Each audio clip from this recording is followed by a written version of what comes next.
એક ભારત ન્યૂઝ મીડિયામાં આપનું હાર્દિક સ્વાગત છે। સાબરકાંઠા જિલ્લા ભારતીય જનતા પાર્ટીના ઉમેદવાર શોભનાબેન બારૈયાએ મતદાન કર્યું।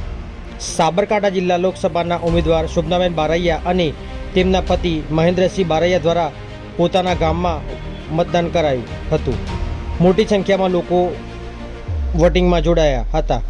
સાથે સાથે ઈડર વડાલી વિધાનસભાના ધારાસભ્ય રમણલાલ વોરા દ્વારા પણ ઈડર ખાતે વોટિંગ કરાયું હતું।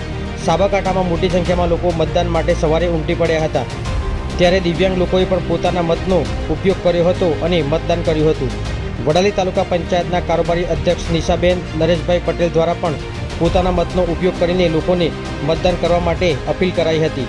તો બીજી તરફ સાબરકાંઠા જિલ્લા ભારતીય જનતા પાર્ટીના પ્રમુખ શ્રી કનુભાઈ પટેલ પણ પોતાના મતનો ઉપયોગ કરીને જિલ્લાના તમામ બૂથોની મુલાકાત લીધી હતી અને કાર્યકર્તાઓને પ્રોત્સાહન આપ્યું હતું।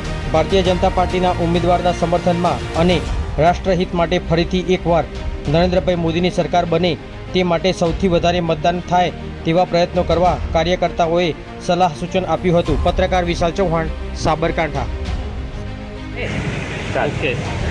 નમસ્કાર। આજે 7 તારીખ છે।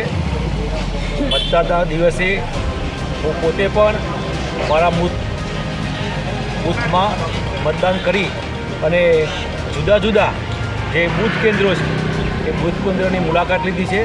સૌથી પહેલાં ઈડર તાલુકાના, ત્યાર પછી વડાલી તાલુકાના અને અત્યારે હાલ ખેડબ્રહ્મા શહેરમાં અરવિંદભાઈ જે પ્રમુખ છે એમની સાથે અહીંયા ઉપસ્થિત છું અને જે પણ બૂથોની મુલાકાત લીધી છે ત્યાં ભારી સંખ્યામાં મતદાન થઈ રહ્યું છે અને ભારતીય જનતા પાર્ટીના તમામ કાર્યકર્તાઓ એ બૂથ મથક ઉપર હાજર રહી અને મતદાન સૌથી વધુ થાય તે પ્રમાણે પ્રયત્ન કરી રહેલા છે।